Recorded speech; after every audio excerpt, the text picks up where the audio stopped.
garder, préserver une relation que Dieu a établie. Là, on ne parle plus de relations générales.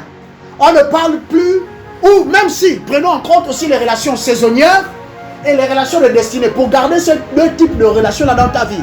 Quelqu'un est rentré dans ta vie, c'est pour 6 mois, le Saint-Esprit te l'a dit. Comment faire pour maximiser ma relation avec cet homme-là, ce papa-là? C'est un grand homme d'affaires, c'est une grande femme d'affaires. Comment faire pour ressortir ou pour tirer le meilleur de ma relation avec eux, avec lui, avec elle? Alléluia.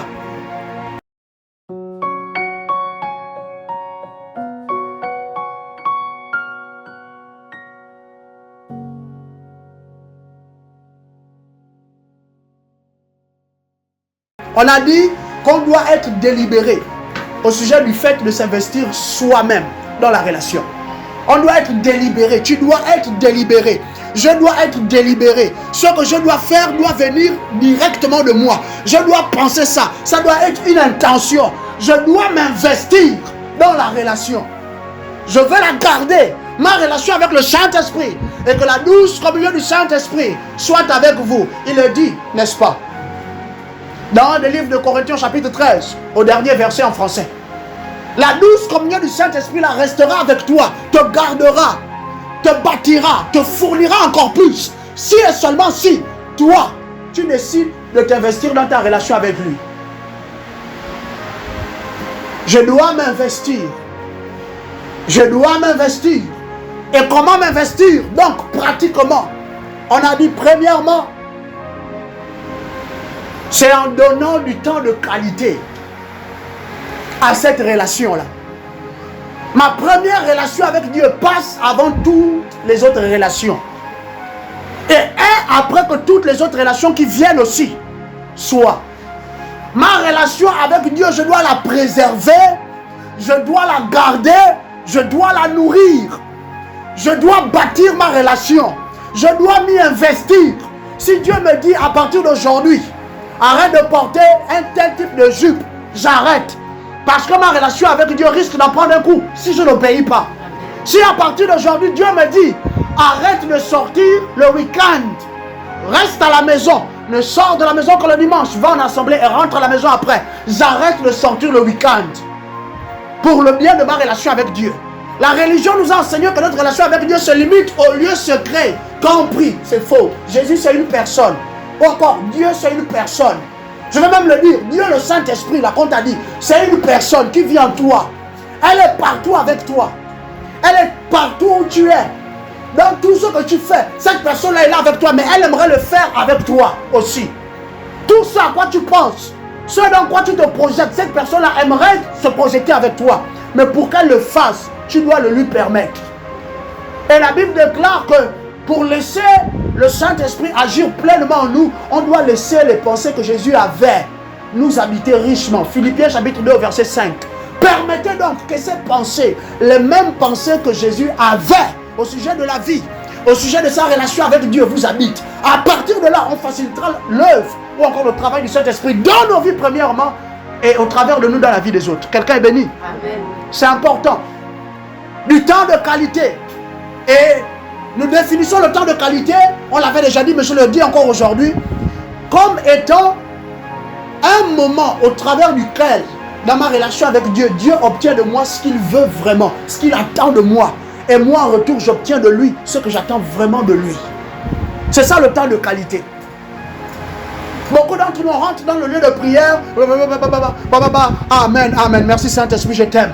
On tourne le dos et puis on ferme la porte derrière nous et on est parti pour toute la journée. Dieu ne t'a pas parlé. Tu es allé dans sa présence. C'est vrai, tu étais pressé par le temps. Mais tu es allé dans sa présence, c'est seulement toi qui as parlé. Soyons sages, enfants de Dieu. Pourquoi ne pas même aller seulement dans la présence de Dieu quand tu sais que tu n'as que 2 minutes et après tu t'en vas? Reste silencieux. Écoute le Seigneur. Ne dis rien. À la fin, dis Amen, je t'aime. Merci de m'avoir parlé. Non, non, mais le Seigneur, souviens-toi. Souviens-toi, Père, il y a mon oncle qui a dit qu'il m'a promis un mandat d'argent, Père. Il faut le lui rappeler. Oh Seigneur, non, souviens-toi, il y a mon patron, le papier là, il faut qu'il signe ça. Seigneur, il doit le faire, il doit le faire. Après, tu détaches de parler en langue. Comme pour dire vraiment que, comme on prie, on ne sait pas vraiment ce qu'on doit demander. Bon, à partir de ce moment-là, le Saint-Esprit a pris le contrôle, j'ai prié en langue. Amen. Alléluia. Demandons la grâce à Dieu de nous aider à nous investir copieusement dans notre relation avec lui. Tu dois t'investir copieusement dans ta relation avec tes enfants. Je te l'avais déjà dit, je le répète ici. Tu as déjà des enfants par la grâce du Seigneur, c'est une bénédiction maintenant. Maintenant que tu travailles, que tu apprends à connaître et à découvrir les vérités spirituelles, investis du temps de qualité avec tes enfants. Organise des soirées avec tes enfants. Organise des soirées avec tes enfants. Je ne sais pas, il y a des mangas, il y a des animés, Superbook. Je crois que ça continue de passer. Moi, quand j'étais plus gamin ou plus jeune, du moins, je regardais Gizmo avec, comment il s'appelle, et puis le petit chien là, et Christian. Il y a encore ça, pour aider tes enfants, non seulement à bien grandir dans le Seigneur, mais pour consolider tes rapports avec tes enfants. Parents, si tu ne connais pas tes enfants, je peux t'assurer, le jour que ton enfant va partir enceinter une jeune femme là-bas dehors, tu ne sauras que peut-être des temps après, par la bouche d'un voisin. Le jour que ta fille va aller prendre la grossesse, tu ne le sauras pas immédiatement. Pourquoi? Parce que même l'esprit ne te parlera pas, vous n'êtes pas proche. Tu n'es pas sensible aux sentiments et aux émotions de tes enfants. Tu ne les connais pas par conséquent. Il y a une des choses, il y a un concept qu'on étudie en psychologie, ça s'appelle la personnalité de l'individu. La personnalité de l'individu. Non, on ne connaît pas. Toi-même, tu es un genre. Maintenant, les enfants sont nés parce qu'ils ont pris un peu maman, ils ont pris un peu papa, plus ceux qui devaient venir avec eux particulièrement. Ils sont pires, ils sont un genre. Maintenant, voilà, tu te retrouves au milieu d'une maison de 5 enfants, même de 2 enfants seulement. Tu ne peux même pas t'en sortir. Passons du temps de qualité avec nos enfants. Organisons des programmes. Le samedi, prenons le samedi comme faites vos devoirs toute la matinée. Samedi à partir de 16h jusqu'à 20h, 21h, on va faire à manger entre nous, on va s'asseoir, on va prier et on va partager un peu certaines choses. On va parler de beaucoup de choses. Je vais entendre ce que vous avez à dire là-dessus parce que je vais checker, je vais savoir ce que vous avez comme entendement au sujet de ceci, de cela. Surtout quand ce sont les jeunes femmes. Je pense que je parle ici aujourd'hui, je suis majoritairement entouré que de jeunes femmes, que de femmes, par la grâce de Dieu. Pour éduquer des jeunes femmes dans les voies du Seigneur, c'est plus compliqué que lorsqu'on a à le faire avec un jeune homme. Pour transformer une jeune femme en une princesse qui demain doit devenir une reine parce que c'est la princesse qu'on donne en époux à un prince pour que tous les deux deviennent un roi et une reine. C'est plus compliqué. Quand les envies du moment sont déjà rentrées dans la tête de l'enfant, respectueusement parlant, quand les envies de les skinny, les destroy, comme moi avec ma pilote destroy, il faut m'excuser, avec la chaleur, c'est vraiment, c'est avantageux pour moi. Alléluia. Quand les idées là sont rentrées dans la tête, non, je vais ajouter, maman, je dois ajouter 2 petits trous ici, en haut, à l'oreille droite. Non, maman, vraiment, il faut m'excuser, mais là, j'ai envie de mettre le tatouage. Et tout ça, quand on fait souvent, c'est dans le dos du père. Non, je vais mettre là, ici au bas du dos. Ça va rester toujours caché, alors que c'est faux. Elle espère attacher Sikida aux hanches, mettre crop top pour aller chez le boutiquier. Pour qu'on voit bien le papillon qu'elle est partie mettre ici au bas du dos. Alléluia. Amen. Et sur la base de cela, elle-même ne sait même pas à quoi elle est en train de s'exposer. Spirituellement parlant, toutes les formes, tous les symboles, toutes les couleurs ont une signification. Amen. Tout rayonne dans l'esprit. Tout parle, dit quelque chose dans l'esprit. Le papillon, c'est un insecte. Il est volage. Le papillon même, on dirait même qu'il n'a pas de maison. Il habite où? C'est la question que mon cadet me posait souvent quand on était enfant. Et qu'il y avait des saisons où il y a un type de fleur qui attire beaucoup les papillons. Quand on les voyait souvent, mon cadet me demandait, mais ils habitent où? Les papillons habitent où? Je ne savais pas quoi lui répondre. Mais en grandissant, j'ai compris. Véritablement, les papillons sont des animaux. Ils sont vraiment très... C'est comme le vent seulement qui souffle. Elle ne sait pas que c'est ça qu'elle est partie mettre sur sa destinée. Elle a activé ça dans sa destinée. Alléluia. Passons du temps de qualité avec nos parents. Passons du temps de qualité avec nos amis. Sinon, je peux t'assurer, bientôt ou très bientôt, ton ami là, que tu appelais ton ami, ne sera plus ton ami.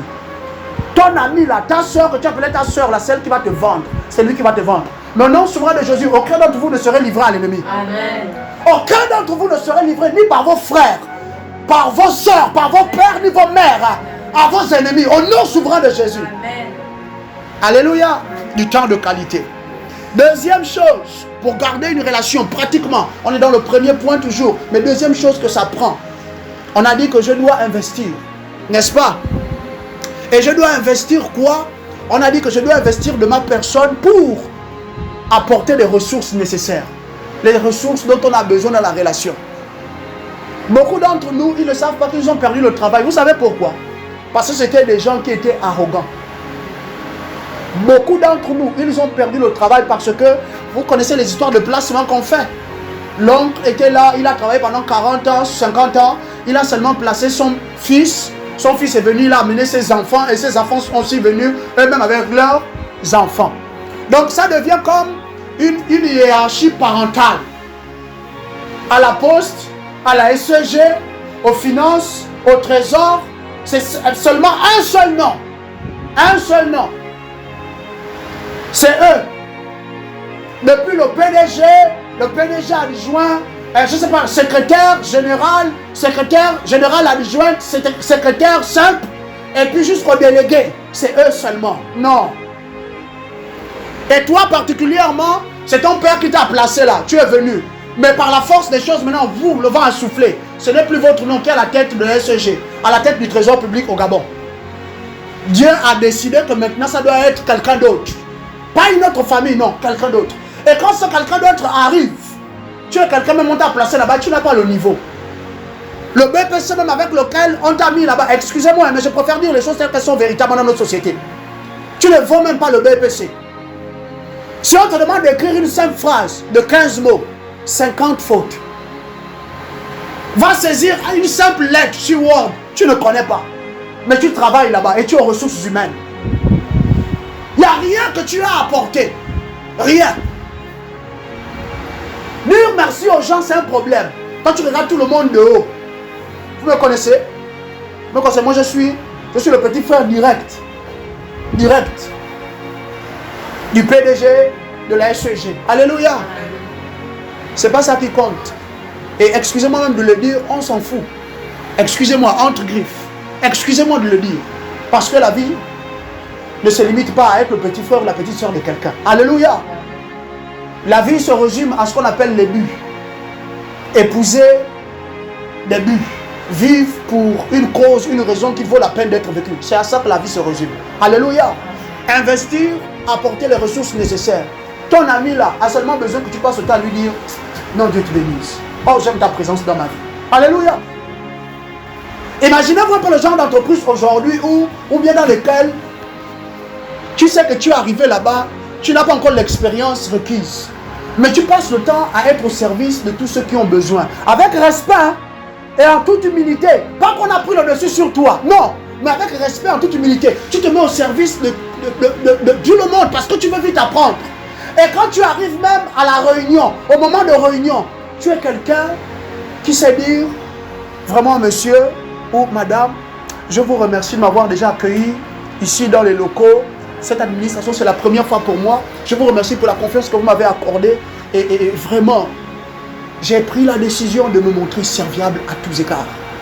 À cause de ça seulement, il y a dans le monde du travail ces éléments-là qu'on garde toujours parce que ce sont des gens qui savent chuchoter aux oreilles des chefs d'entreprise. Ce sont des gens qui savent dire non, patron, merci beaucoup. Cette année, vous avez encore bien travaillé, vous avez su booster l'équipe. Vraiment, vous êtes un bon patron, vous êtes un bon chef. Toi-même dire merci à l'autre, tu ne sais pas le dire. Tu vas apporter quoi dans cette relation? À quel moment tu vas apporter? En apportant des ressources nécessaires. Si c'est de ta personne, apporte de ta personne. Avec respect, que c'est une relation que Dieu lui-même a bâtie. Est en train de tisser encore plus. Et Jésus-Christ est le gouverneur de ma relation. Alléluia.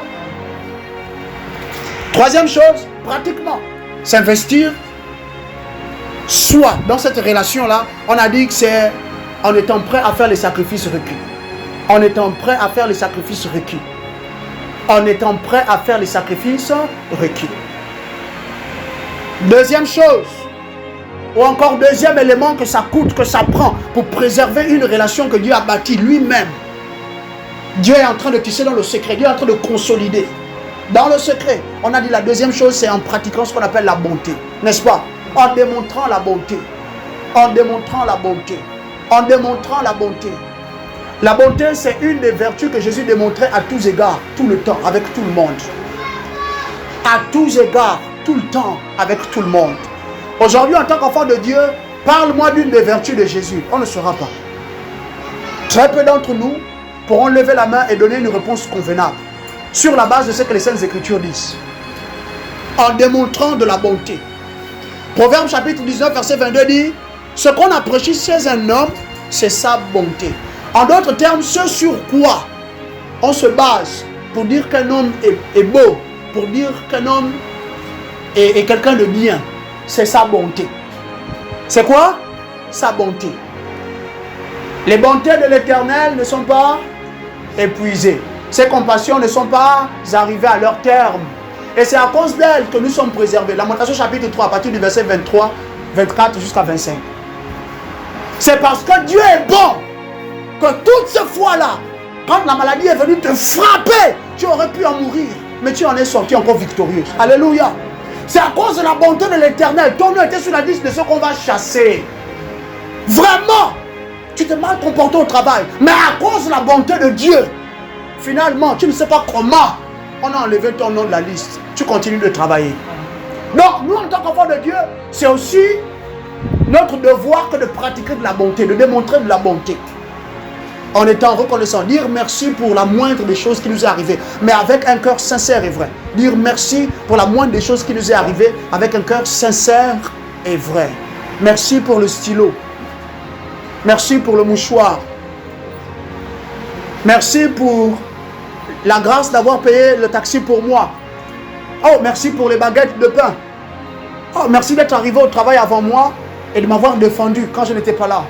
Oh, merci vraiment de tout mon cœur d'avoir sorti les poubelles. Oh, merci, je vous remercie les enfants d'avoir nettoyé la maison. Oh, merci vraiment, Dieu vous fasse du bien en retour. Dieu vous bénisse. Alléluia. La gratitude. La gratitude.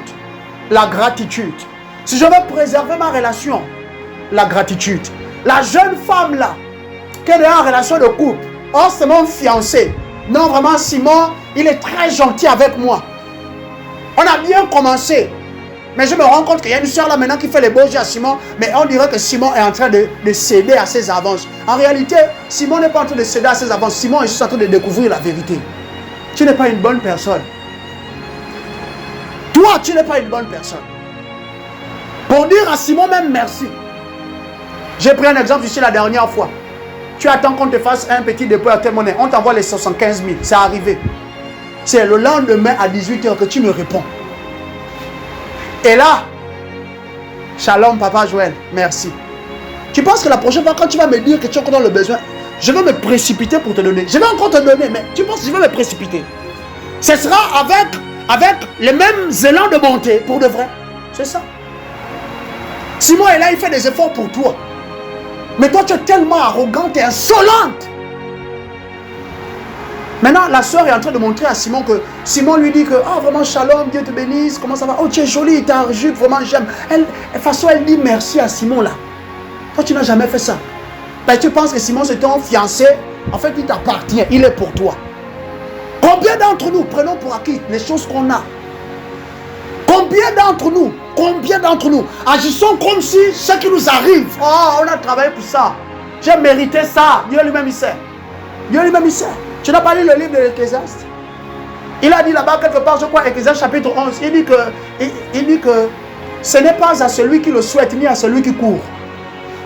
Alléluia, ni la bataille pour le plus fort, ni pour le plus agile encore, il dit. Il dit que particulièrement, mais c'est l'Éternel qui fait grâce à tous.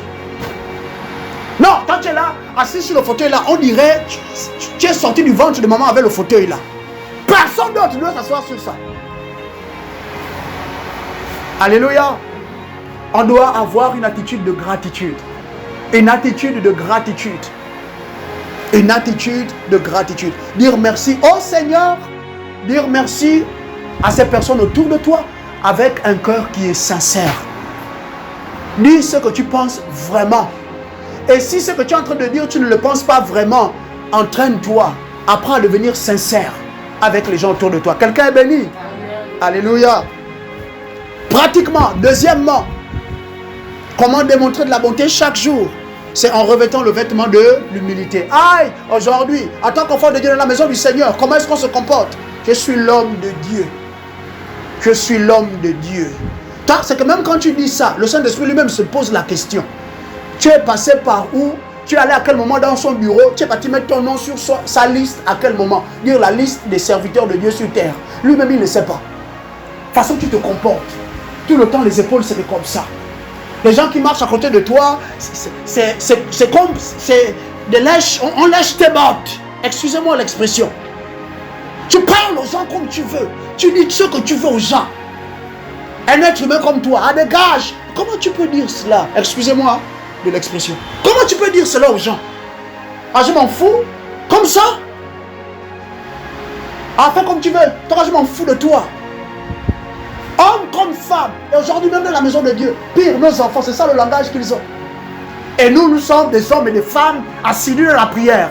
Oh, attachés dans les jeunes. Oh, les programmes, les séminaires. Si l'on dit qu'on a un séminaire au Congo, on va chercher l'argent parce qu'il faut qu'on participe au séminaire. Mais nos enfants, voilà comment ils se comportent. Voilà comment ils parlent. Aucune humilité. À tel point que même au quartier avec les enfants des autres ne veulent plus jouer avec tes enfants. Les enfants des autres ne veulent pas se mélanger avec tes enfants à toi. Pourquoi? Parce qu'il y a un problème. Et ça même, tu vas parler de ça à un papa et une maman dans le Seigneur. Ah là, oui, il se prend pour qui?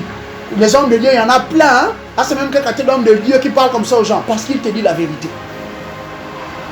Tes enfants, c'est des bagarreurs, des querelleurs au quartier. Eux, tout, ils pensent que c'est pour eux. Ils ne savent pas être humbles. Ne savent pas être petits. Pourtant, c'est des gens jusqu'au-dessous. On achète encore pour eux. Mais ils se comportent, on dirait, ils ont atteint l'âge de 30 ans, 35 ans. Ils vivent maintenant par eux-mêmes. Ils ne dépendent plus de personne. Donc, te regarde droit dans les yeux. Oh, fais attention à ce que tu vas dire. Hein. Juste pas ton enfant. C'est ce que seulement le regard de l'enfant te dit. Alléluia. Tant de gens sur la terre. Tu as pris ma chose pourquoi? Tu as pris ma chose pourquoi? Tu as pris ma chose pourquoi? Même à la maison, avec l'époux, avec l'épouse ou le frère, la soeur. Oui, c'est souvent comme ça. C'est vous tout cela qui a amené les problèmes dans ma vie. Et tout, quand je vais mourir, l'AVC, tu es déjà en train de prophétiser que l'AVC doit venir t'attaquer. Toi-même, il n'y a plus l'humilité. On regarde tout le monde de haut. Personne n'est notre égal. On est supérieur. Jamais on ne s'excuse. Ça même c'est pire. Dans le corps de Christ, demandez, je te demande pardon, mon enfant, je t'ai offensé. Ça là, mais c'est normal, on tient ça de nos pères, la tradition des hommes. Puisque beaucoup d'entre nous ont accepté Jésus, mais on continue de fonctionner selon les modes et les traditions anciennes. Faux ou vrai? Non, nous en Afrique, on respecte les aînés. Hein? Donc, papa, tu as blessé ton enfant. Tu as fait exprès. C'est lui qui doit venir te demander encore pardon. Et il doit s'agenouiller. Ça là, c'est les conseils qu'on donne même dans la plupart de nos assemblées. Ok, il y a la dynamique de sagesse de l'Esprit de Dieu. Mais comment gérer? On ne connaît même pas. Mais non, on te dit non, il faut demander pardon à ton père. Et même là, il faut partir avec une offrande. D'abord, tu viens avec une offrande vis-à-vis de moi. Le père spirituel est en train de blesser les membres de l'assemblée. En train de blesser le cœur des fils et des filles de Dieu. Est en train d'offusquer les gens. Mais ils s'en foutent.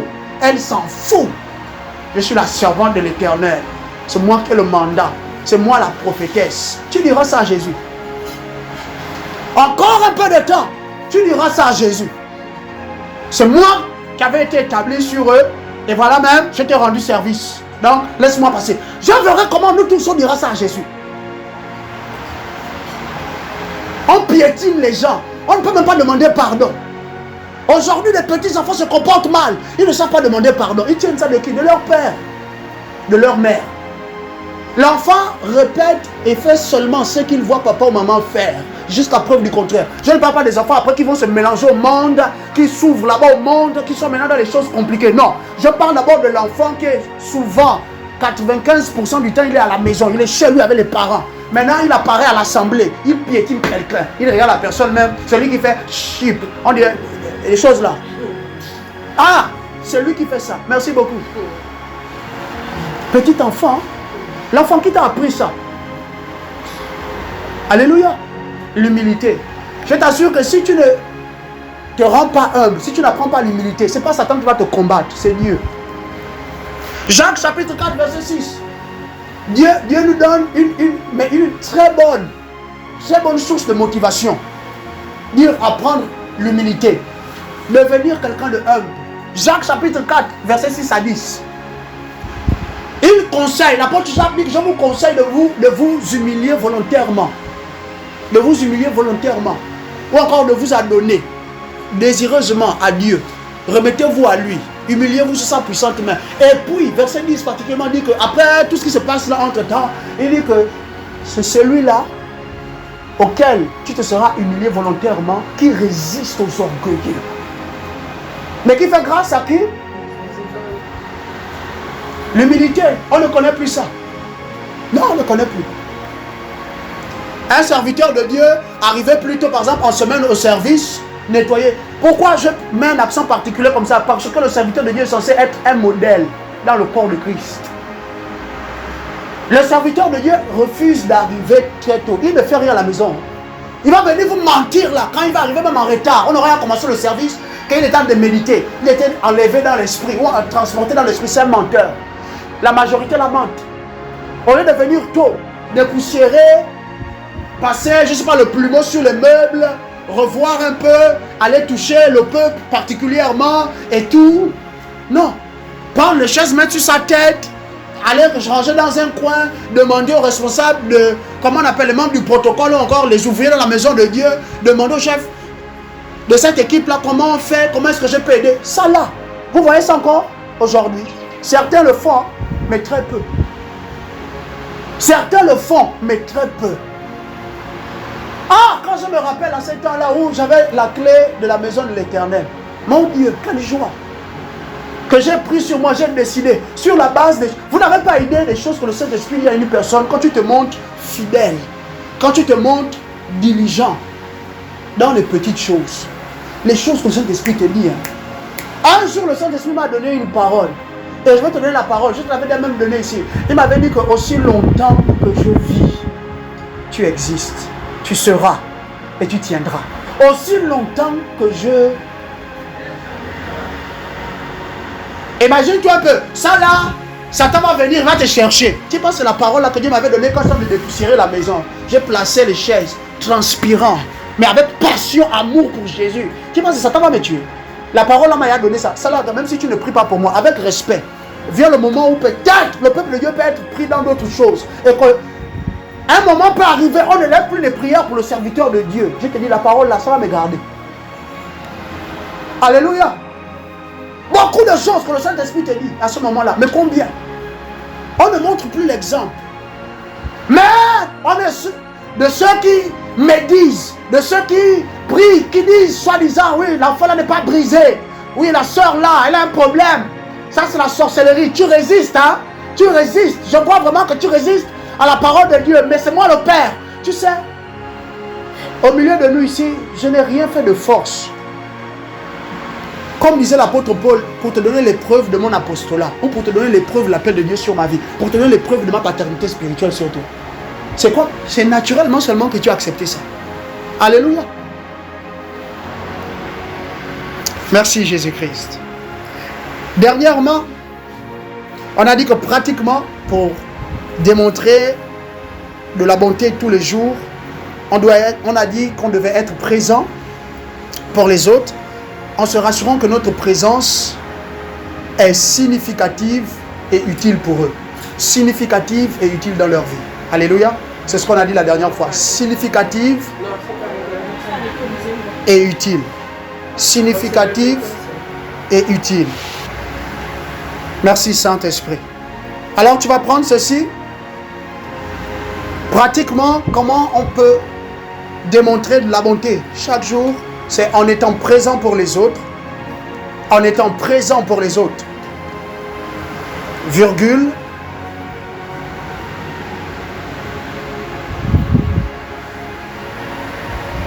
De manière utile et significative. De manière utile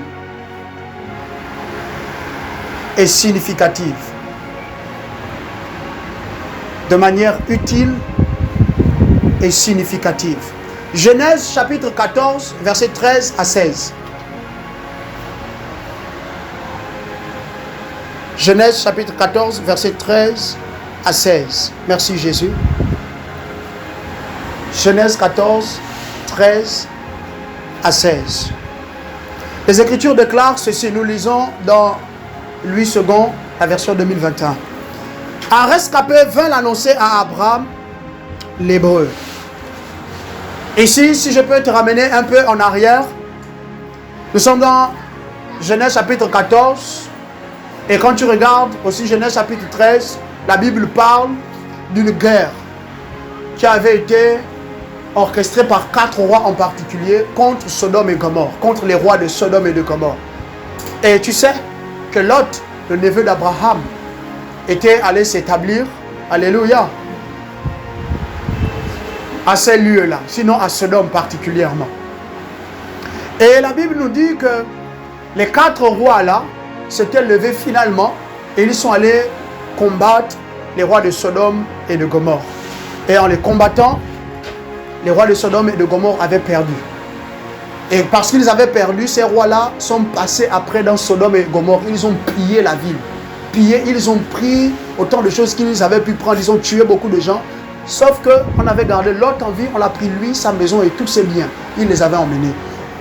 Et un des rescapés de ces fléaux-là, ou encore un des rescapés de cette guerre-là, avait couru, sachant que Abraham était non seulement l'oncle de Lot, mais aussi que Abraham avait tissé une alliance avec le père, sinon le grand-père de ce jeune rescapé-là. Alléluia.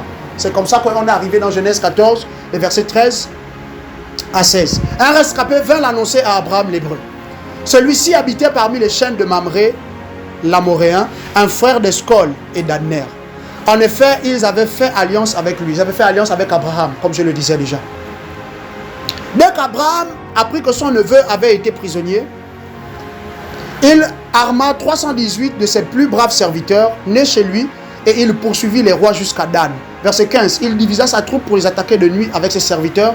Il les battit et les poursuivit jusqu'à Shoba, qui est au nord de Damas. Verset 16, il ramena toutes les richesses. Il ramena même son neveu Lot avec ses biens, ainsi que les femmes et le peuple. Alléluia. La Bible déclare que si tu veux démontrer de la bonté au quotidien, tu dois être présent pour les autres. Ça, c'est Abraham, quelqu'un qui finalement s'est séparé de son neveu parce que son neveu s'était embarqué dans le voyage avec son oncle, est devenu fort riche, extrêmement riche, à tel point que son oncle aussi étant devenu, mais de façon insultante, riche, il ne pouvait plus rester sous les mêmes tentes au même endroit. Ils avaient été amenés à se séparer, mais pas de problème, hein, toutefois. Son neveu est parti. Des années après, son oncle vient apprendre qu'il a été enlevé, fait prisonnier, lui, son épouse et ses biens. Lot, Abraham s'est levé pour aller au secours de Lot. De la même manière, pour nous aujourd'hui, on doit se montrer bon, on doit se montrer prévoyant et on doit se montrer présent dans la vie de ces personnes-là que nous disons aimer. Dans la vie de ces personnes-là avec lesquelles Dieu nous donne de tisser, d'entretenir des liens étroits. Alléluia. Si tu n'es pas présent dans la vie d'une personne, et en étant présent, ça veut dire quoi? En apportant un support concret, en apportant une contribution concrète, en apportant des idées concrètes. C'est ça, être présent dans la vie de la personne. En apportant de l'aide, en apportant un soutien, un support concret, constant et même permanent. C'est ça, être présent dans la vie de la personne. À côté de cela, je dois me rassurer que ma présence, ce que j'apporte là, c'est utile et c'est significatif. Imagine-toi, on se retrouve dans une situation où on a besoin de quelques finances. Parce qu'il faut qu'on pallie à une situation quelconque. Toi, tu viens seulement, tu m'apportes le fruit rouge. C'est vrai, ça me bénit. Mais là, pour le moment, on n'a pas besoin de fruits rouges. Même si ça bénit. Le fruit rouge, à ce moment-là, alléluia, ça peut paraître ou ça peut être utile. Mais ce n'est pas ce dont on a besoin là sur le moment. Alléluia. Savoir jauger, savoir doser par l'esprit. Demander à l'esprit son assistance. Qu'est-ce que je peux apporter dans la relation?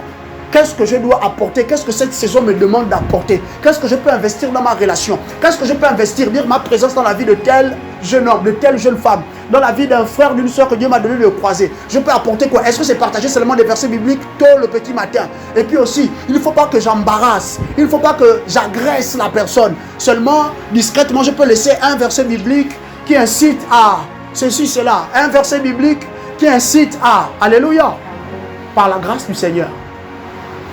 Je dois me rassurer que ma présence dans la vie de la personne soit utile. Si Abraham n'était pas l'oncle de Lot, Lot serait mort en prisonnier certainement. Sa femme, peut-être un autre homme l'aurait prise. Ces filles-là, d'autres hommes, ou ce sont des hommes qui auraient fait d'elles des femmes. Elles auraient fait certainement des enfants à des hommes qui n'étaient pas partisans de l'alliance avec Dieu. Mais à cause de son oncle a volé à son secours. De la même manière, lui aussi dans la vie des autres, c'est pour les aider à aller de l'avant. C'est pour les aider à continuer. C'est pour les aider à continuer de croire en eux.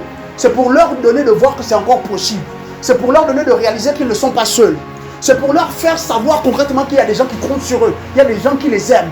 Que même si la multitude les abandonne, se détourne d'eux, toi tu es là et tu vas rester avec eux. Sur la base de cela, ils se rendent compte combien est-ce que ta présence aussi compte pour eux. Quelqu'un est béni. Jean chapitre 21, le verset 5 à 6, et puis nous lirons les versets 15 à 17. Jean chapitre 21, 5 à 6 d'abord. Ensuite, nous lirons les versets 15 à 17, autant pour moi. 15 à 17. Nous lisons encore selon Louis II, la version 2021. Ici, la Bible nous parle de Jésus, d'accord? 4 jours avant, sinon non, 3 jours avant, on a vécu Jésus, il a été flagellé, il a été humilié publiquement, ensuite on l'a emmené, on l'a crucifié. Puis on a pris son corps, on l'a couché au tombeau, et au 3e jour, au petit matin, il est ressuscité d'entre les morts. Alléluia. Cependant, la nuit où Jésus est en train d'être livré, il y a un de ses disciples, du prénom de Pierre, qu'il avait renié, combien de fois? 3 fois, Pierre l'a renié. Et sur la base de ce reniement, Pierre s'est senti tellement mal. Il s'est senti rejeté, il s'est senti condamné, il s'est senti indigne, impur. Indigne d'apparaître encore dans la présence de son maître et de son Seigneur. Merci Jésus. Écoute ce que la Bible dit. Le matin venu, Jésus se trouva sur le rivage, mais les disciples ne savaient pas que c'était lui. Pierre, depuis que son serviteur, que son Seigneur est mort, depuis que son maître est mort, Pierre s'en veut. Pierre a perdu goût à la vie. La seule chose qui lui donne encore quand même c'est la pêche. Il est retourné à la pêche avec le mal-être dans son cœur. Il leur dit, cet homme-là qui était sur le rivage, les enfants, n'avez-vous rien à manger? D'autres versions disent, avez-vous attrapé du poisson ou avez-vous eu une prise? Ils lui répondirent, non. Verset 6, il leur dit, jetez le filet du côté droit de la barque et vous trouverez. Ils le jetèrent donc et ils ne parvinrent plus à le retirer, tant il y avait de poissons. On saute, verset 15. Lorsqu'ils eurent mangé, parce qu'après, ils ont fini de manger, maintenant voilà, ils ont pris conscience que c'était Jésus. Lorsqu'ils eurent mangé, Jésus dit à Simon-Pierre, Simon, fils de Jonas, m'aimes-tu plus que ceci? La présence de Jésus dans la vie de Simon-Pierre avait apporté tellement de choses, mais Simon-Pierre a trahi la présence de Jésus. Simon-Pierre a comme blasphémé, il a comme minimisé, méprisé la présence de Jésus parce qu'il l'a trahi. Et depuis tout ce temps-là, il se sent mal, il se sent indigne, il pense même que c'est mieux de mourir. Alléluia, ça ne vaut plus la peine de continuer de vivre. Mon maître, mon Seigneur est mort. Mais puisque ça coûtait à Jésus pour restaurer le bien-être, l'excellence dans le cœur de Pierre, dans la présence de Jésus, Jésus est revenu à lui. Jésus a dit, Pierre, est-ce que tu m'aimes? Et la Bible, les Saintes Écritures nous disent qu'il a commencé à pleurer. La première fois seulement que Jésus lui posait la question, ça lui a donné de réagir, mais non seulement émotionnellement, mais sentimentalement. Parce que si c'était une question de comment est-ce que Pierre se sent, si la présence de Jésus doit être utile dans la vie de Pierre, ça doit pouvoir engendrer restauration dans le cœur ou dans la vie de Pierre. Alléluia. M'aimes-tu plus que ceci? Il lui répondit, oui Seigneur, tu sais que j'ai de l'amour pour toi. Silence, quelques instants. Après Jésus répondit encore. Il lui dit une deuxième fois, Simon, fils de Jonas, m'aimes-tu? Pierre lui répondit, Oui Seigneur, tu sais que j'ai de l'amour pour toi. Silence encore. Après Jésus répondit. La troisième fois. Il lui dit la troisième fois, Simon fils de Jonas, as-tu de l'amour pour moi? Pierre fut attristé de ce qu'il lui avait dit. La troisième fois, as-tu de l'amour pour moi? Et il lui répondit, Seigneur, tu sais toutes choses. Tu sais que j'ai de l'amour pour toi. Jésus lui dit, nourris mes brebis. Alléluia. Ça prend l'amour de Jésus dans le cœur d'un homme pour nourrir ses brebis.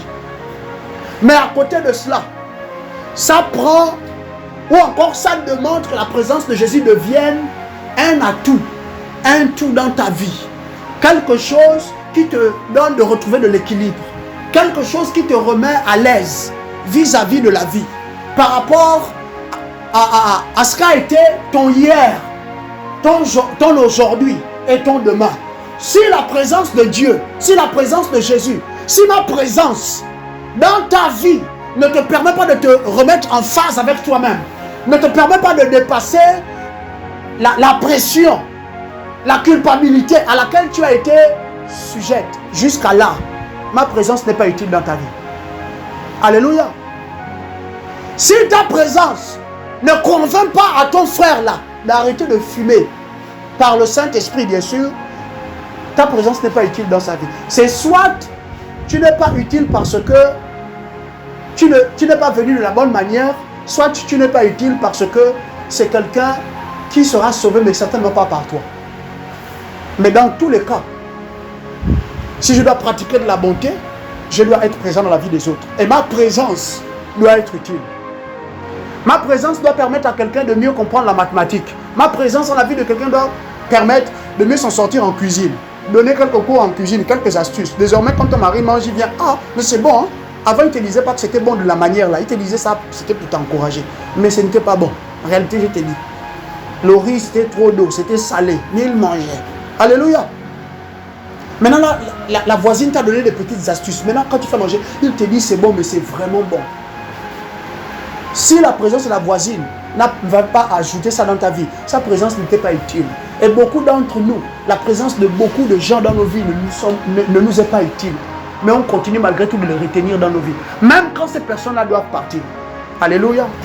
Merci Jésus. On va prendre le dernier point et on va finir notre leçon. Merci Seigneur.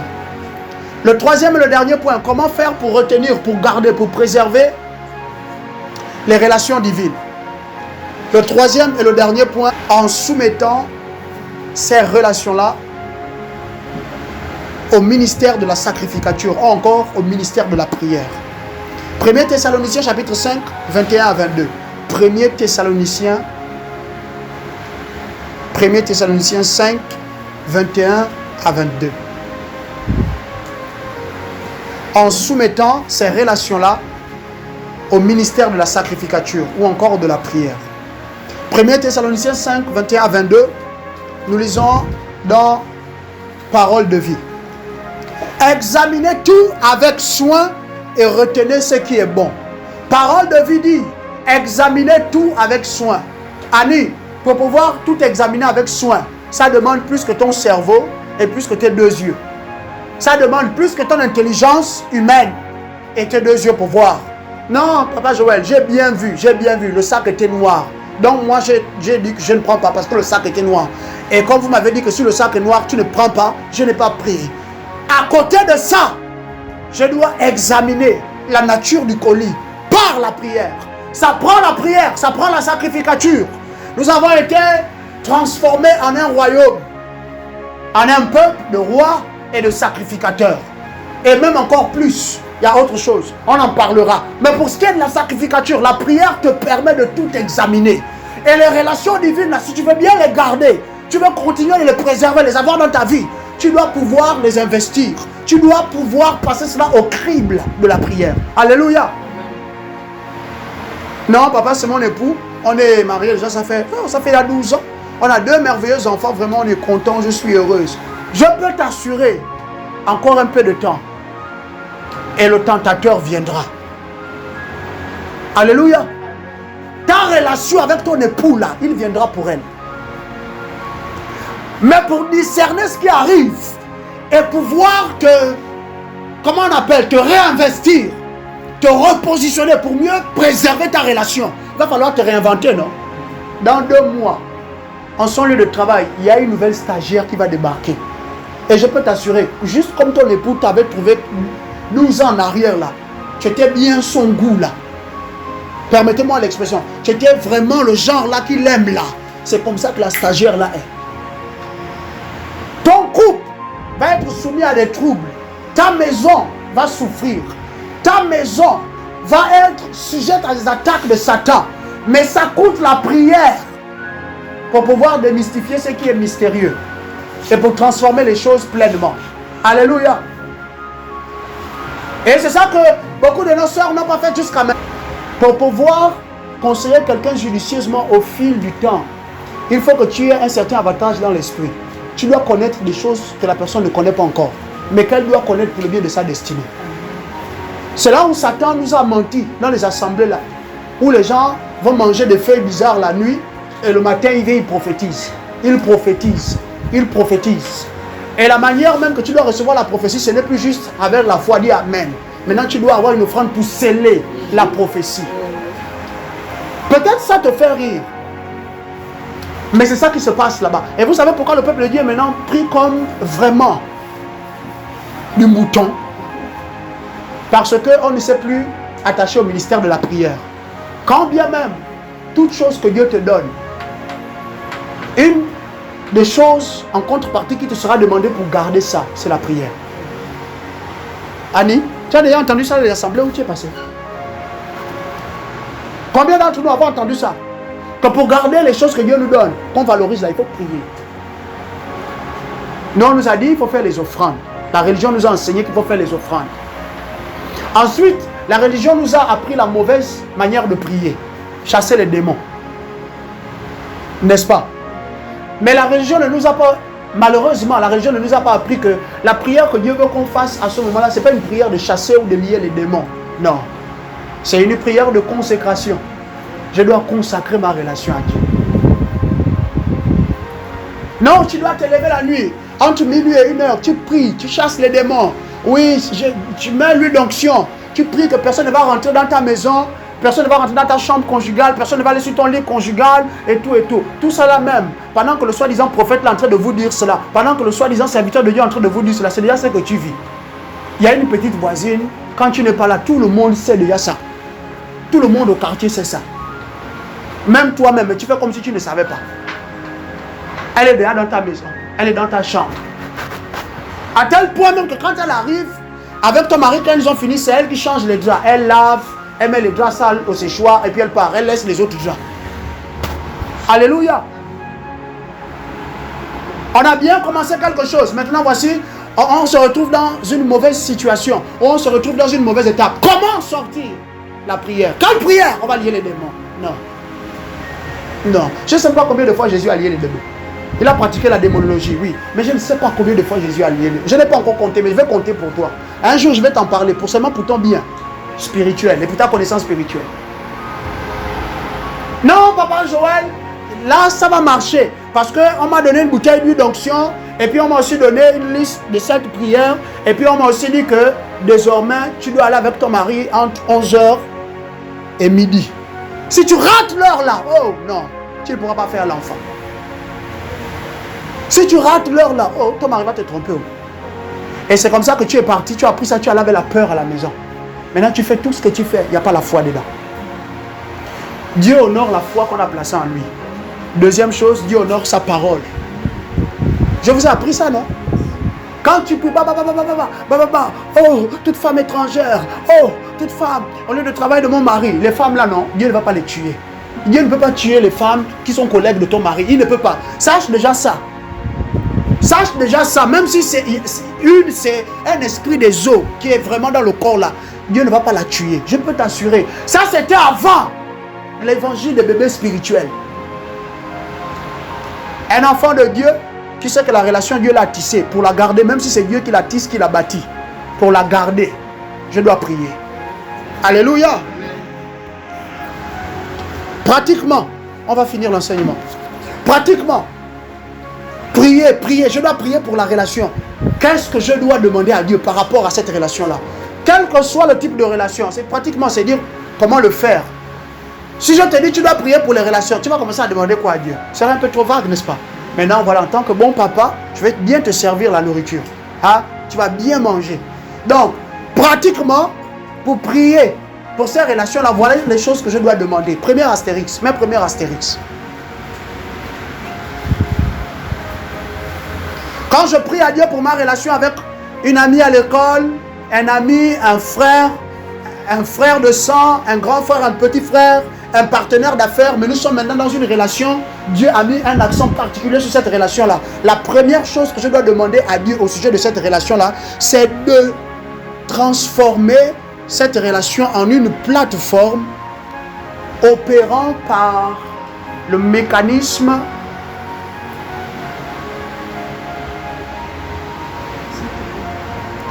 c'est de demander de transformer cette relation-là. Je demande à Dieu de transformer ma relation avec mon ami, avec mon partenaire d'affaires, avec même mon époux. Je demande à Dieu de transformer cette relation-là en une plateforme opérant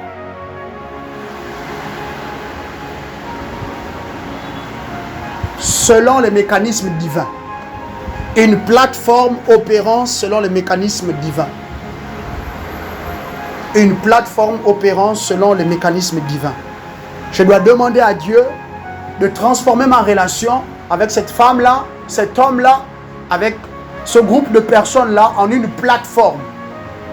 Et cette plateforme-là fonctionne sur la base des mécanismes ou encore des vérités, même encore des réalités divines. Alléluia. J'espère que tu as tout noté. Marc chapitre 3, verset 15, verset 13 à 15. Marc chapitre 3, pardon, verset 13 à 15.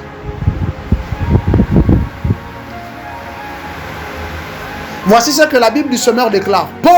Plus tard, il monta sur une colline avoisinante et appela ceux qu'il voulait et ils vinrent à lui. Ça c'est Jésus qui appelle les 12. Il désigna ainsi 12 hommes qu'il nomma apôtres et qui devaient être constamment avec lui. Jésus les a appelés, c'est vrai. Après, ils ont manifesté le royaume comme ils l'ont fait. Mais Jésus les a d'abord appelés pour être avec lui. Verset 15. Il les envoya annoncer l'évangile avec le pouvoir de chasser les démons. Jésus, quand il les avait pris là, il les a emmenés avec lui, il a commencé à leur enseigner le royaume de Dieu. Il a commencé à leur dire que voici comment dans le royaume, si tu veux avoir beaucoup d'argent, voilà ce que tu dois faire. Et il a commencé à leur dire que si tu veux expérimenter le pardon du Père Céleste, voilà comment tu dois te comporter sur la terre. Il a commencé à leur dire des choses comme, si vous voulez faire des disciples, si vous voulez emmener beaucoup à embrasser votre cause, voilà ce que vous devez faire. Alléluia. Jésus était en train de, à la fois, solidifier ses liens avec les 12 et il était en même temps en train de les établir sur une plateforme qui leur permettrait d'engendrer les possibilités spirituelles. Je vous l'ai déjà appris ici, n'est-ce pas? Sur la base de tout ce qu'ils ont reçu à l'école de l'Esprit avec Jésus lui-même, c'était les premiers, avec Jésus lui-même. Quand ils sont revenus de là-bas, de la montagne, du lieu secret, avec Jésus, 3 ans après, quand Jésus est parti, ou 3 ans et 40 jours après, après que Jésus soit parti, viens voir maintenant ce que les actes des apôtres décrivent. Après qu'on ait dépassé Matthieu, Marc, Luc, Jean, actes des apôtres, on arrive à actes des apôtres. Après tout de suite c'est Romains. Même Romains continue de dire ce qui s'est passé avec les apôtres. On arrive dans le livre de 1er Thessaloniciens, 2e Thessaloniciens, la même chose. L'apôtre Paul continue de mettre un accent là-dessus. Pourquoi? Parce que la relation que les apôtres avaient avec Jésus était maintenant seulement une plateforme qui établissait, qui engendrait, qui véhiculait les vérités spirituelles. Partout où ils allaient, les gens étaient délivrés. Partout où ils apparaissaient, les malades étaient guéris. Partout où ils se présentaient, le royaume était établi. Alléluia. Donc ma relation avec Mohamed là, on est en affaires, on va vendre ceci, c'est là quelques petits trucs. La relation de partenariat là, ça doit être une plateforme qui pourra engendrer le dessein de Dieu. Je vous l'avais déjà dit. Tu dois dire à tes partenaires, moi ma première passion dans la vie c'est, ma deuxième passion c'est, celui pour qui je suis passionné et j'ai de l'amour c'est Jésus. Quand tu dis ça, tout de suite, soit on continue de faire des affaires avec toi, où on arrête. Mais c'est avec respect de ce que toi tu confesses. C'est-à-dire que même si c'est un musulman, tu venais à te retrouver dans les affaires avec un musulman, avec je ne sais pas moi, un arabe, avec je ne sais pas, ça pourra t'arriver, rassure-toi. Mais il faudra que tu fasses preuve de sagesse. Le musulman là ne viendra pas mettre les trucs, faire les incantations en votre lieu d'activité par exemple. Il va faire ça de son côté à la maison. Mais comme toi tu sais que tu as le vrai, l'unique, le Dieu tout-puissant, ce que tu feras devra affecter ton lieu de travail et votre activité. Alléluia. Je dis ici avec respect, c'est Dieu qui a établi la relation. Je ne parle pas de toi et de moi, nous-mêmes avec notre cerveau là, les choses qu'on fait. Non, je dis c'est Dieu qui a établi la relation. La première chose, je dois prier. Quand j'active le ministère de la prière sur la relation, ce que je demande d'abord, c'est que ce soit une plateforme qui fonctionne sur la base des mécanismes divins. Ce que Dieu veut, c'est ça que la relation là a engendré. Sur la place du marché, au sujet du cacao dans le Gabon, au sujet de, je ne sais pas, l'EVA, le caoutchouc, au sujet de, je ne sais pas moi, les pierres précieuses, l'or, toutes ces choses-là, au sujet de l'eau, on veut seulement vendre l'eau, on veut faire glace aux ailes, on veut faire bissap, toutes ces choses-là, ça doit fonctionner sur la base des intentions de Dieu. Tu es avec moi, n'est-ce pas? Il faut que tu comprennes ça, comprends ça aujourd'hui, amène ça partout avec toi, je t'assure. Tu verras que ta vie deviendra différente. Matthieu chapitre 28, 19 à 20. Matthieu chapitre 28, 19 à 20. Matthieu chapitre 28, 19 à 20. Voici ce que la Bible déclare. Je vais lire la Bible expliquée de 2004. La Bible expliquée. Allez donc auprès des gens de toutes les nations et faites de mes disciples. Baptisez-les au nom du Père, du Fils et du Saint-Esprit. On connaît le nom là, n'est-ce pas? Jésus-Christ. Sinon, Seigneur des Seigneurs. Et enseignez-leur à pratiquer tout ce que je vous ai enseigné. Enseignez-leur quoi? Parle-moi, je te prie. Enseignez-leur à tout ce que je vous ai enseigné. Donc, Jésus espère que toi et moi, là, notre relation là, notre rapport là, notre rapprochement va donner aux gens ou donnera aux gens de découvrir ce que toi et moi on apprend dans le secret. Quand on parle de Jésus là, quand on dit aux gens que nous on aime Jésus, que nous on a choisi Jésus, c'est quand on est ensemble, dans notre manière de faire, que les gens là vont le voir. Alléluia. Il a fini avec les apôtres. Maintenant il leur dit, allez-y les gars. Mais allez-y leur enseigner particulièrement. Si vous allez faire de mes disciples, vous y parviendrez seulement en leur enseignant à pratiquer tout ce que moi je vous ai enseigné, ou tout ce que je vous ai prescrit. Quelqu'un comprend? C'est ça que je dois demander pour une relation. Ça, que ce soit ton époux, je disais ici, ça là, premièrement, ça s'applique à cette chose-là qu'on appelle le mariage, avec respect. Si moi je suis avec un homme, on est seulement en train de faire les enfants, respectueusement parlant, je te dis, très bientôt, la bête va venir cogner chez vous. Satan cherche des adeptes. Certains, il va leur donner le mandat de leader les autres. Les autres seront des dindons. Que ceux qui leadent là vont manger. Et la plupart, là, vos enfants, ce seront les dindons qui seront mangés. Alléluia. Ton foyer avec ton époux là, je l'aime. Oh, moi j'aime ma femme. Non, moi, mon mari, rien ni personne ne peut nous séparer. Ton ignorance, c'est ça qui va vous séparer. C'est même pas Satan, c'est ton ignorance au sujet de ton foyer. C'est ça qui va te séparer de ton mari.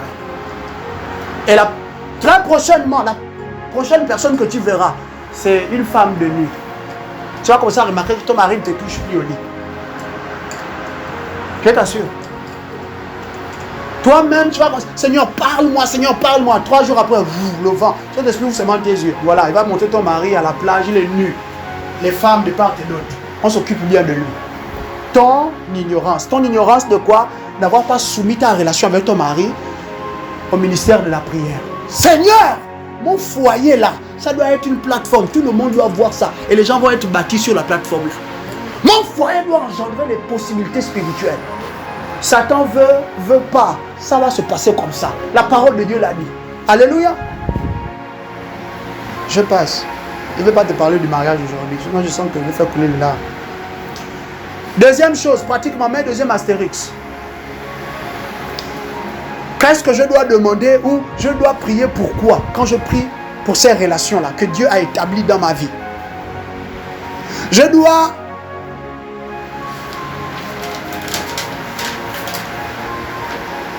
demander au Saint-Esprit,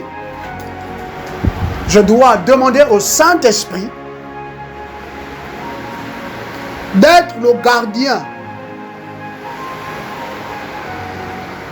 Je dois demander au Saint-Esprit d'être le gardien de ceux avec qui je suis engagé dans ces relations-là. Tu mets virgule. Je dois demander au Saint-Esprit d'être le gardien de toutes ces personnes-là avec lesquelles je me suis engagé dans ces relations. Virgule.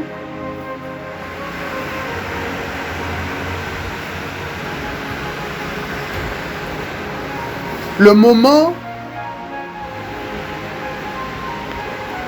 où l'éloignement prend place à cause de l'accomplissement de notre mandat. Le moment où l'éloignement prend place à cause de l'accomplissement du mandat. Je répète, je récapitule. Je dois demander au Saint-Esprit. Là, je suis en train de prier. Je suis en train d'investir dans l'esprit. Je parle en langue. Je jeûne même pour cette relation-là. La deuxième chose qu'il me serait avantageux de demander, c'est que le Saint-Esprit soit le gardien de tous ceux avec qui je suis engagé dans une relation quelconque. Que ce soit dans les affaires, mon époux, que ce soit ma relation avec mes enfants, que ce soit mes relations amicales, les partenaires de destinée. Je dois demander au Saint-Esprit de les garder. Le moment où il y a une distance, où il y a l'éloignement entre eux et moi. Pas parce qu'on s'est peut-être chamaillé ou que maintenant il y a des incompréhensions. Non, mais quand vient le temps de l'accomplissement du mandat. Alléluia, tu as noté cela? Genèse chapitre 3, versets 1 à 6. Je vais te raconter une histoire. Note le passage. Genèse chapitre 3, verset 1er jusqu'au 6e verset. Ensuite, tu notes Luc chapitre 22, 31 à 32.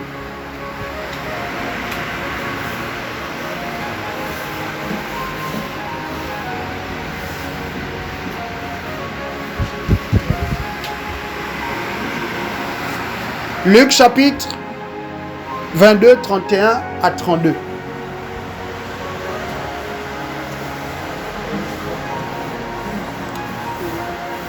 Ensuite, Galates chapitre 4, verset 17 à 20. Galates 4, 17 à 20. Galates 4, 17 à 20. Genèse chapitre 3, verset 1 à 6. Luc chapitre 22, 31 à 32.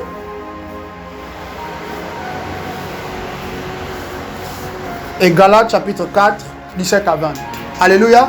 On est prêt? Merci Saint-Esprit. La Bible déclare, Louis II, version 2021. Le serpent était le plus rusé de tous les animaux sauvages que l'Éternel Dieu avait fait. Je dois demander à Dieu, Saint-Esprit, garde l'homme, la femme, le groupe de jeunes gens là avec lesquels tu m'as donné d'être dans une relation. Dans cette relation qu'on est en train de vivre, pour le bien de tous. Il dit à la femme, le serpent qui était l'animal le plus rusé, et aller vers la femme. Au moment où l'homme s'était éloigné de la femme, mais pour peu de temps seulement. À cause de quoi? À cause de son travail dans tout le jardin. Alléluia. Je t'ai bien dit, tu dois dire Saint-Esprit, pendant que je m'en vais accomplir le mandat à l'autre bout de la ville, garde les gens là ici pour moi. Le moment où l'espace vient à être présent, l'absence, l'éloignement, le silence, pas parce que on ne s'entend plus, on ne parle plus le même langage, mais parce que maintenant qu'on a prié, on a maturé ensemble, maintenant Dieu a dit allez, l'un va aller dans le nord, l'autre va aller dans le sud, ou encore l'autre va aller à l'ouest et l'autre à l'est. La période où ton partenaire là, ton ami là, ton frère, ta soeur est en train d'aller de l'autre côté, prie pour que le Saint-Esprit la garde. Et de la même manière, tu pries pour lui, pour elle. Elle, cette personne-là doit aussi prier pour toi. Alléluia. Tu vas mieux comprendre. C'est une histoire. Il dit à la femme, y a-t-il vraiment dit, vous ne mangerez aucun des fruits des arbres du jardin? Comme quoi, c'est l'être féminin qui passe le temps seulement à écouter les histoires qui passent là-bas. L'être féminin a ses oreilles branchées, câblées. Autant de raisons que possible. Parce qu'elle ne laisse pas passer. C'est pour cela que lui, là, il est parti seulement vers elle. Il n'est pas allé vers l'homme. Il est allé vers la femme. Il y a beaucoup d'autres raisons pour lesquelles il est allé vers la femme. Mais une des raisons, c'est à cause du fait que la femme, c'est quelqu'un qui est toujours disposé à prendre oreille là pour donner, à écouter. La femme répondit au serpent, nous mangeons du fruit des arbres du jardin. Verset 3. Cependant, en ce qui concerne le fruit de l'arbre qui est au milieu du jardin, Dieu a dit, vous n'en mangerez point et vous n'y toucherez point. Alléluia. Sinon, vous mourrez. Le serpent dit alors, verset 4 à la femme, vous ne mourrez absolument pas. Mais Dieu sait que le jour où vous en mangerez, vos yeux s'ouvriront et vous serez comme Dieu. Vous connaîtrez le bien et le mal. Je m'arrête un instant. Je veux que tu saches qu'il avait raison, le serpent. Il avait raison quand il avait dit que leurs yeux s'ouvriraient et qu'ils connaîtraient le bien et le mal. Alléluia. Je veux que tu saches, à partir d'aujourd'hui, Dieu ne voulait pas que l'homme vienne à connaître une certaine proportion du mal. Sans être connecté à Dieu, lorsque l'homme vient à connaître le mal, il devient victime du mal. Il ne peut plus s'en sortir par lui-même. Il devient la proie de la puissance du mal. Et le mal que l'homme est venu à connaître particulièrement, mais en le connaissant, il avait déjà fait l'expérience de ça malheureusement, c'était le péché. Tu es avec moi, n'est-ce pas? Vous connaîtrez le bien et le mal. Verset 6. La femme vit que l'arbre était porteur de fruits bons à manger, agréable à regarder, précieux pour ouvrir l'intelligence. Elle prit de son fruit et en mangea. Elle en donna aussi à son mari qui était avec elle et il en mangea. Alléluia. Jeunes gens, parents ici, quand vos enfants restent à la maison là, je peux vous assurer, quelqu'un va dans votre dos avoir conversation avec eux. Ça n'est pas forcément ni toujours des êtres humains. Il y a des esprits qui rendent visite à vos enfants. Alléluia. Ce n'est pas pour te faire peur. Mais je veux que tu saches à partir d'aujourd'hui là, que quand tes enfants vont à l'école, il y a quelqu'un, il y a quelque chose qui parle à leurs oreilles. Mais cette chose-là leur dit quoi? C'est là la véritable question. À l'une, on lui a dit qu'en réalité, tes yeux vont s'ouvrir, tu connaîtras le bien et le mal. Satan savait que l'être humain, à cette époque-là, n'avait pas encore la capacité de gérer la connaissance du mal. Non. Il ne connaissait pas. Et la seule chose combien que l'homme connaissait, c'était Dieu l'ayant placé dans le jardin. Prends soin du jardin. Alléluia. Ça demande d'autres dynamiques pour expliquer cela. J'en connais un peu plus, mais ce n'est pas pour cela que je vais te parler aujourd'hui. Je mets l'accent sur le fait que quand tu n'es pas là, prie que le Saint-Esprit garde ton époux. Prie que le Saint-Esprit garde le cœur de tes enfants. Parce que ce ne sera pas toujours toi qui es une mauvaise mère ou toi qui es un mauvais père, mais ce sera qui parle à tes enfants quand tu n'es pas là. Qui conseille ton épouse quand toi tu n'es pas là. Qui conseille ton époux quand tu n'es pas présente. Et par-dessus tout, il vient par quel esprit? À cause de ça, Satan qui est allé parler à Ève dans le dos de son mari, l'homme a chuté. Et aujourd'hui, toi et moi, maintenant, on est en train de payer le prix pour se relever pleinement. Jésus nous a donné de nous établir. Mais quand je dis se relever pleinement, c'est de continuer d'ascender dans l'esprit, redevenir des géants. Avant, Adam était un géant. Il est né géant, il était seulement géant. Pour que la mort vienne à bout de lui, ça a pris 930 années. 930 années. Tiens bien compte de cela. On était bien au départ. Alléluia. Mais au final, je ne comprends pas. Pourquoi la sœur a changé comme ça avec moi? Je ne comprends pas pourquoi maintenant le frère me parle, on dirait, je lui ai fait quelque chose de mal. Et le véritable problème, c'est que la sœur ne te dit même pas ce qu'il y a vraiment. Quelqu'un est passé lui parler de toi. Quelqu'un lui a dit des choses à ton sujet, mais quand tu n'étais pas là. Et le véritable problème, c'est que la personne s'est montrée désireuse. Elle a écouté. Et le comble du comble, c'est qu'elle a écouté jusqu'au bout. Au lieu de faire comme moi, souvent j'ai fait. Je prends mon téléphone, attends un instant. Je prends vite mon téléphone, je vais aller à la chambre. Je forme le numéro, je t'appelle. Dès que tu décroches, je mets le haut-parleur. Je viens dire devant la personne. Allô? Oui, parle.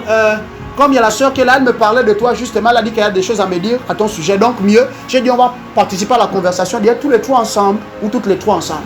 Parle, soeur, on t'écoute. À ce moment-là, la soeur ne peut pas aller plus loin. Mais beaucoup d'entre nous là, on a été les victimes de la sagesse de Satan. Et à cause de ça, ça nous a saboté nous-mêmes dans nos relations avec les autres. Ou encore, ça a saboté les autres vis-à-vis de nous dans nos rapports.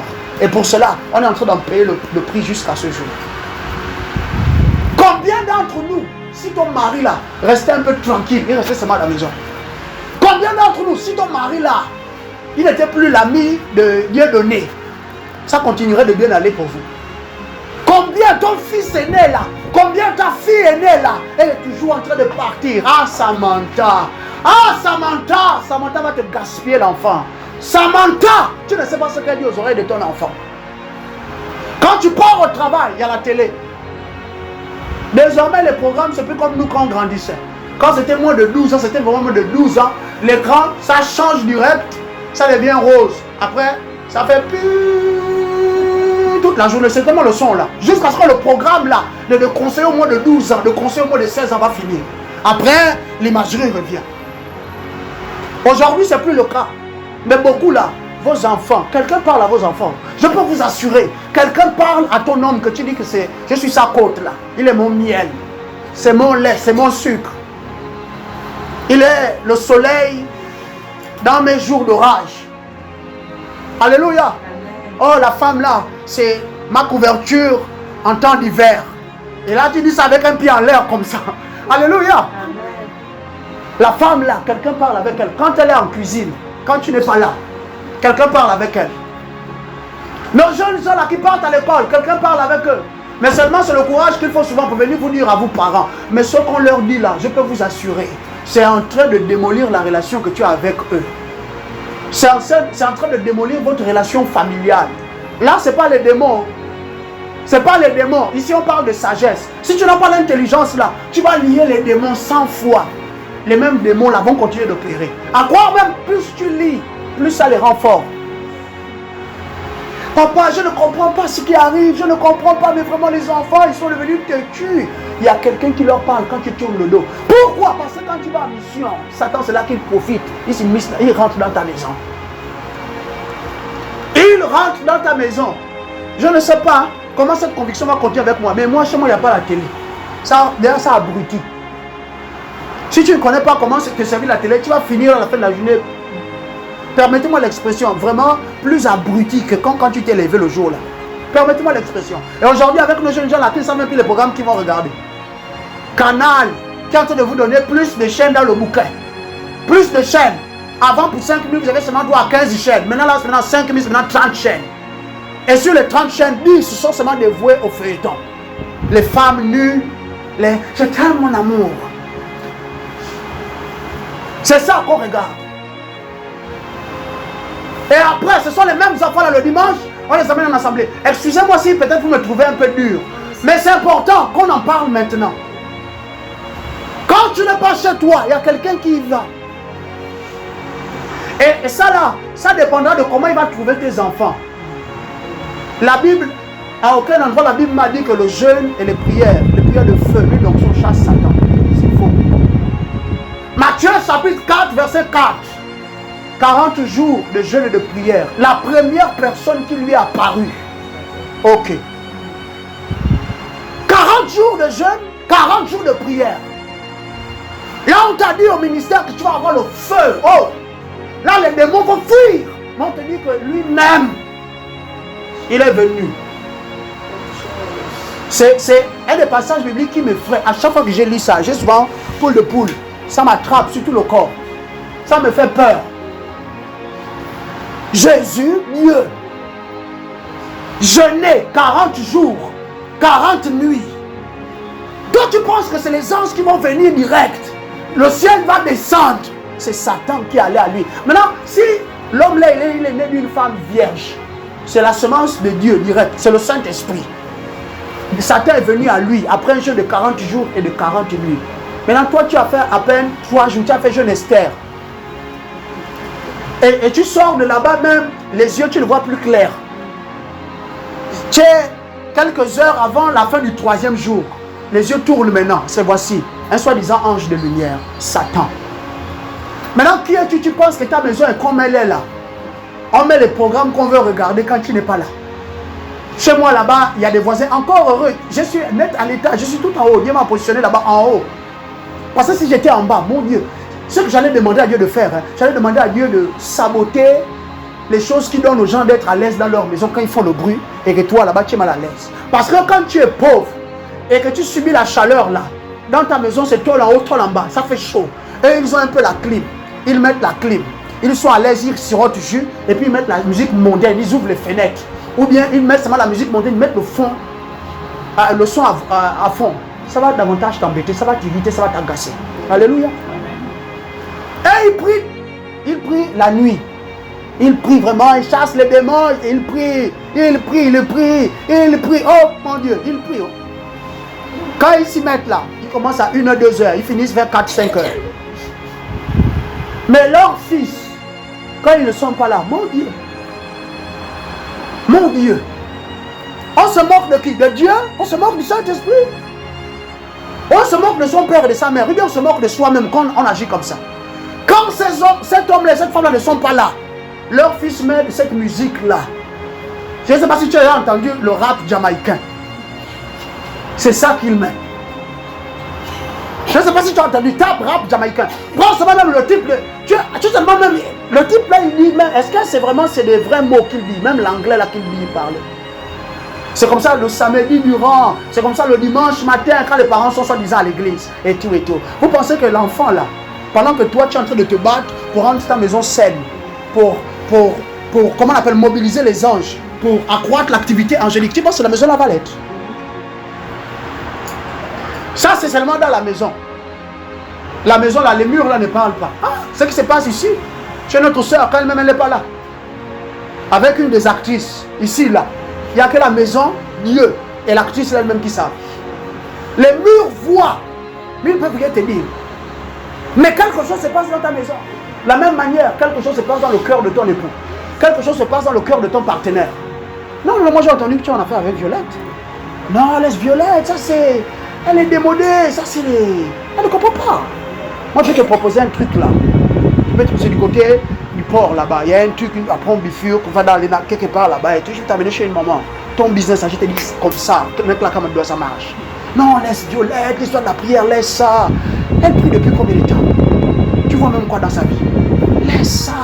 Viens, je vais te montrer. Une fois, 2 fois. La 3e fois, si tu ne dis pas Seigneur, la relation là, il faut vraiment qu'elle soit gardée par toi, Saint-Esprit. Garde le cœur, garde les oreilles de mon partenaire. C'est sur la base de ça que les époux deviennent fidèles à leurs épouses. C'est sur la base de ça là que les partenaires de destinée après ils décident de te vendre. Ou ils décident de te faire un coup là. On te balance un 1645. Or, elle est morte, on ne comprend pas. AVC cérébral. Mais comment ça AVC cérébral? Elle a commencé, ça fait à peine 2 mois. Vraiment ça marchait bien. Mais c'est comment? C'est sur la base de ça. C'est des années après qu'on vient confesser qu'en réalité c'est nous. On est allé faire les médicaments pour la tuer parce qu'on voulait prendre son activité, son business. Mais tu es bien mort. Et ils se répandent là même, c'est gloire à Dieu. Ils vont rentrer au ciel même. Tes parents ou ta famille va leur en vouloir. Mais ils se sont repentis, ils ont arrangé leur voie avec le Seigneur. C'est tout ce qui compte dans la vie là. Après que quelqu'un de méchant ait gaspillé ta vie, il a l'opportunité de se repentir. Jésus, pardonne-moi. Je suis conscient que j'ai fait du mal, mais pardonne-moi s'il te plaît. Tu es amour, pardonne-moi. Et lui là, il va rentrer au ciel. Je ne suis même pas sûr que ton frère, ta soeur, ton père, ta mère soient rentrés au ciel. Alléluia. Que Dieu nous garde. J'espère que quelqu'un est béni. Ça là, la musique que les gens écoutent aujourd'hui, avec l'iniquité qui abonde maintenant sur la terre. Tu te souviens, non? J'espère que tu sais, un second Timothée, chapitre 4 parle de ça, chapitre 3 même. Que dans les derniers jours, comme la connaissance va accroître, de même l'iniquité abondera au milieu des hommes. Beaucoup là. Tu n'as pas besoin de me dire, hein, peut-être par l'Esprit de Dieu, ou bien le discernement, ou aussi un peu la maturité. Je sais que ma fille Dorcas là, elle là c'est un genre. Je le sais. Seulement quand je regarde à Dorcas, elle a des goûts. C'est pas très. On peut pas être content de ces goûts là, forcément. C'est commencer à te parler là au coup de vrai. Pareil avec certains d'entre nous là. Il y a que Dieu. Et puis notre cœur. Tu veux que la relation que Dieu t'a donnée là, l'homme là, il continue d'être ton miel. Il faut dire que Seigneur, il faut garder mon miel. Il faut garder mon miel, garde mon miel. Et tu sais pourquoi Dieu, après, il va aller garder ton miel? Parce que tu as déjà prié que ta relation avec ton miel là engendre les possibilités spirituelles, les desseins de Dieu. Tu comprends maintenant? On ne se moque pas de Dieu, on ne flatte pas le Saint-Esprit. La génération où la chrétienté que les gens pratiquaient, la croyance que les gens pratiquaient, Seigneur donne-moi, Seigneur donne-moi, Seigneur donne-moi, les prières de bébés spirituels comme ça. Excusez-moi, mais c'est vraiment des prières de bébés spirituels. Jamais tu n'es arrivé à un point. Seigneur, tu penses quoi? Dis-moi un peu la semaine là. Seigneur, qu'est-ce que tu recherches activement? Comment est-ce que je peux aider? Comment est-ce que je peux participer? Souviens-toi, je te dis, tu es dans une relation avec Dieu. Et ta relation avec Dieu même. Tu dois prier que ta relation avec Dieu engendre tout cela. Alléluia. Tu dois prier. Tu dois sérieusement, mais véritablement prier. Si ta relation avec le Saint-Esprit n'engendre pas ce genre de choses-là, n'est-ce pas? Quand souvent tu vas sur Internet, tu ne demandes pas certaines choses, mais Internet te donne ça seulement seul, non? L'autre jour, j'étais en train de faire une recherche, je ne sais pas trop, sur, comment on appelle, un ordinateur portable. C'est les filles nues, direct, comme le monde. Les filles nues. Je dis Jésus-Christ. Moi, je suis en train de taper un sujet bien précis au sujet de la Bible. On me montre les filles nues. Non, elle dit qu'elle est prête à traiter avec toi. Et voilà, elle bouge un peu. Et elle te dit, si tu veux, appuie seulement sur Next. On te propose ça. Car ça n'est pas encore arrivé. Les jeunes gens là. Le problème, ce n'est pas le téléphone. Il y aura toujours ça dans le téléphone. Le problème, c'est l'entendement qu'on a du téléphone. Le problème, ce n'est pas la télé. La télé, c'est censé être une bénédiction. Mais comment est-ce que le couteau qui nous permet de couper viande en cuisine, au final, maintenant, on l'utilise pour faire du mal avec ça? Les gens ne sont pas grands. On n'est pas mature. Et dans la tête, ce qu'on a connu depuis 1900, on disait qu'on était enfant, 1900 violangé, c'est les mêmes informations que tu continues d'employer pour soi-disant bâtir le royaume de Dieu sur la terre. C'est faux. On dit en anglais, ain't gonna work. Ça ne va plus marcher. C'est fini. Non, papa, je connais mes enfants. Oh non, c'est moi, Dieu, je connais mon mari. Oh, mon mari ne peut pas me faire ça.